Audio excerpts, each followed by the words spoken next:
पैसे कोई पेड़ पर नहीं उगते, इसे मेहनत से कमाए जाते हैं। इसलिए अधिकांश लोगों को पता रहता है कि उनके पास कितने पैसे हैं और बैंक खातों में कितनी रकम जमा है। ये भी याद रहता है कि किस खाते में कितने पैसे जमा है। लेकिन बहुत से लोग ऐसे भी हैं जो बैंक में पैसा जमा करके भूल जाते हैं। उन्हें पता ही नहीं रहता कि उनके पास कितने पैसे हैं और बैंक खातों में कितनी राशि जमा है। अब आपको एक चौंकाने वाली खबर बताते हैं। दरअसल देश के कुल बैंक खातों में से 35% यानी कि करीब 26 करोड़ खाते ऐसे हैं जो पिछले 1 साल से बंद पड़े हुए हैं। एक रिपोर्ट के मुताबिक निष्क्रिय खातों की ये संख्या दुनिया में सबसे ज्यादा है। आपको जानकारी दे दें कि कोई खाता जब 10 साल तक निष्क्रिय रहता है तो बैंक उसमें पड़ी राशि को आरबीआई को सौंप देता है। ये राशि आरबीआई के depositors education and awareness fund में जमा होती है। 31 मार्च 2022 तक आरबीआई के इस फंड में कुल 48,262 करोड़ रुपए जमा।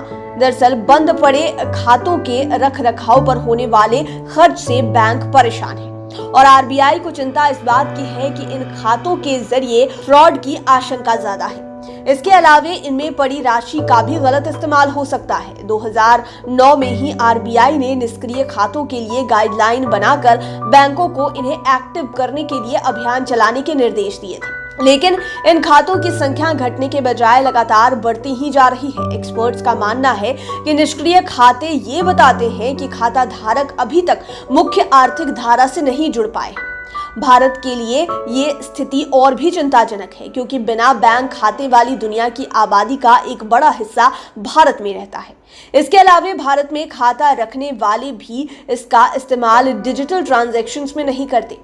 आंकड़ों की बात करें तो भारत में अभी भी करीब 12.5 करोड़ लोगों के पास बैंक खाता नहीं है और जिनके पास है भी उनमें से 35% खाते 1 साल से बंद पड़े हुए हैं। इनमें से 42% महिला और 30% पुरुष के खाते 1 साल में बंद पड़े हैं। ये भी जानकारी आपको दे दें कि भारत में 70% खाते सैलरी या फिर सरकारी लाभ के लिए ही खोले जाते हैं। बैंक खातों को लेकर आरबीआई के रूल क्या कहते हैं?